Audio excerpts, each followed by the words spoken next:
Salut la compagnie, c'est Jules Melon et aujourd'hui dans Impro Ciné Critique, je vais vous parler d'un film américain assez culte aux États-Unis, peut-être un peu moins en France, mais qui a quand même sa réputation, le fameux Sous le plus grand chapiteau du monde, ou en version originale, The Greatest Show on Earth, sorti en 1952 et réalisé par le célèbre Cecil B. DeMille, qui avait 70 ans à l'époque, et d'ailleurs ça tombe bien puisque le métrage fait cette année ses 70 ans.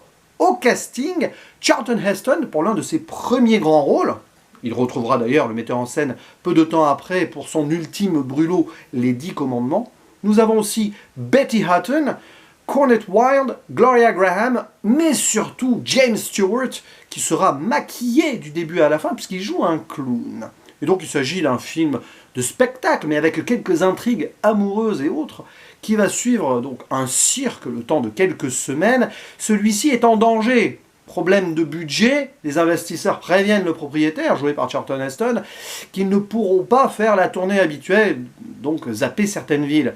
Mais Brad Braden ne l'entend pas de cette oreille. Pour combler donc ce déficit, il engage un célèbre trapéziste nommé le Grand Sébastien, aux grandes dames de celle qui est plus ou moins sa compagne, Dolly, qui était donc cette trapéziste star jusqu'ici, qui va devoir laisser sa place sur la grande scène. Compliqué donc.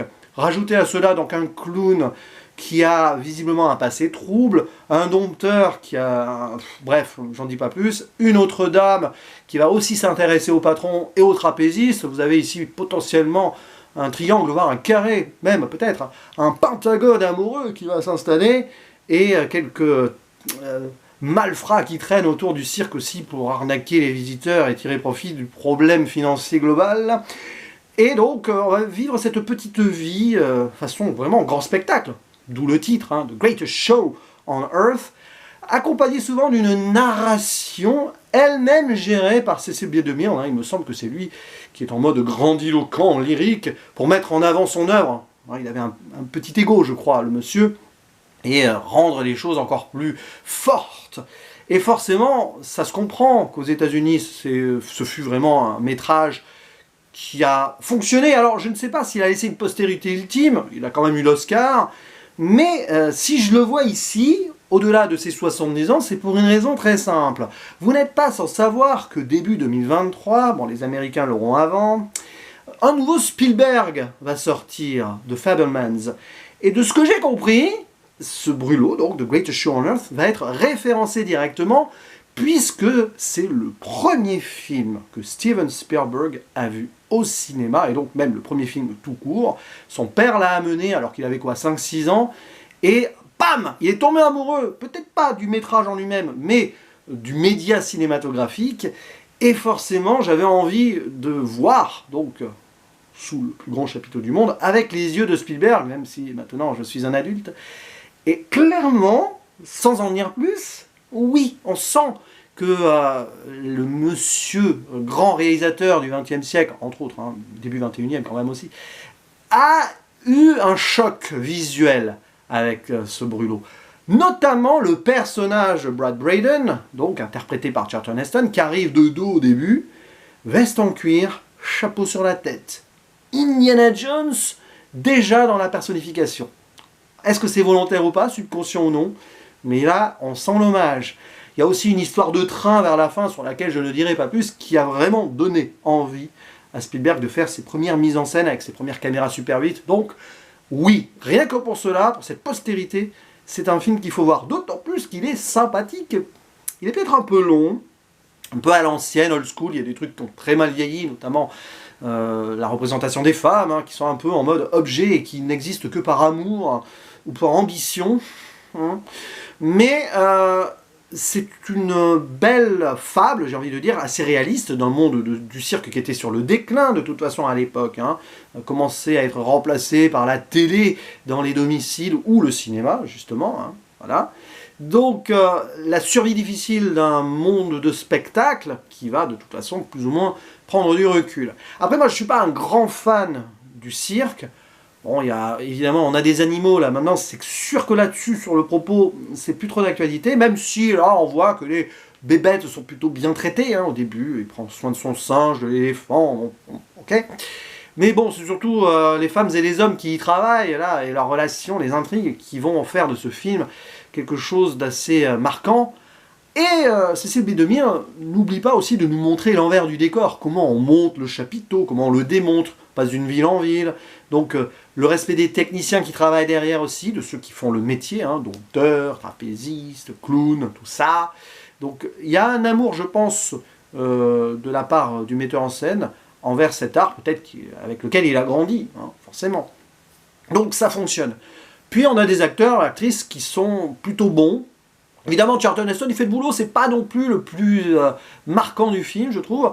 James Stewart, qui est, vous le savez, hein, un des grands acteurs du cinéma hollywoodien de ces années, enfin, la première partie du XXe siècle, un peu le début du deuxième, enfin la deuxième partie du XXe siècle, vous m'avez compris, qui, malgré le maquillage ici, arrive à avoir des émotions. C'est marrant parce que c'est le clown heureux, voilà, avec le maquillage comme ça, mais on voit qu'il porte quand même une certaine tragédie sur lui, en effet, hein, il se passe un truc autour de lui, je ne vais rien révéler.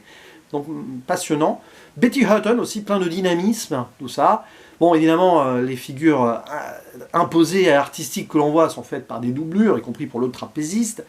Mais oui, on voit à quel point donc elle a envie de braver le danger pour reprendre sa place, de facto, qui était la sienne sur la piste principale, alors que le Sébastien, là, etc. Donc ils vont se pousser dans les derniers retranchements, il va y avoir du gros danger, forcément des moments qui vont être terribles, peut-être. Oh là là là là. Oui, c'est un film qui n'oublie pas l'émotion, c'est la dramaturgie hollywoodienne des années 50. Hein.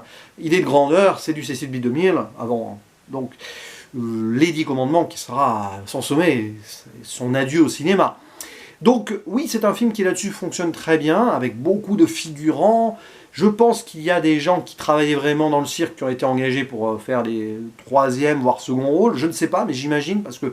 Ou alors il y a une belle idée de reconstitution derrière. Mais sinon, bon, sur le plan global, on voit que c'est l'Amérique de l'époque. Hein. D'ailleurs, c'est assez amusant de voir le clin d'œil à Disney, sachant que les Disney d'animation ont un petit peu porté préjudice au cirque, les enfants allaient plutôt voir ces films au cinéma, mais il y a quand même cette parade, il y a le lien forcément, on fait défiler des Mickey, des Dingo, des Pluto, des Donald, et même le Chapelier Fou de Alice au Pays des Merveilles, qui était sorti je crois 1 an avant, donc c'est assez amusant, puisqu'en plus on sait que Disney a aimé le cirque, puisqu'il a fait Dumbo, on voit des éléphants, donc vous avez tout ce lien là, c'est un témoignage de l'époque, hein, de l'art du spectacle des années 50. Donc c'est intéressant de le regarder sous ce prisme-là aussi. Après, pour le reste, oui, il y a des scènes marquantes, notamment vers la fin, donc ce train, j'en dis pas plus. Et tous les personnages qui ont leur intérêt, leur importance, qui ont un bon développement, enfin, du moins les 4-5 principaux, qui vont à un moment réunir leurs intérêts, leur dramaturgie pour une conclusion un petit peu douce amère quand même, mais il fallait garder une certaine forme de morale aussi, hein. Faut pas oublier, hein, 1952, on est encore dans le vieil Hollywood, hein, assez cadenassé quand même. Donc c'est un film intéressant à regarder, et que Monsieur Steven Spielberg a vu, et peut-être sans ce film-là, on n'aurait jamais eu Spielberg cinéaste, bon, on en aurait vu d'autres, mais peut-être autrement. On n'aurait pas eu Indiana Jones tel quel, peut-être, c'est ça qui est amusant. Mais du coup, ça y est, je suis à jour pour The Fabelmans, où je le verrai, regardez ce film, à un moment, on verra peut-être des extraits, mais voilà, oui, c'est sûr que pour un enfant, vous pouvez montrer ça autour des fêtes de Noël, par exemple, à vos plus jeunes. Ça peut fonctionner encore aujourd'hui, même si c'est évidemment un peu vieillot. N'hésitez pas à dire en commentaire ce que vous pensez donc de ce métrage. Et il ne me reste plus qu'à vous dire à la prochaine. Ciao.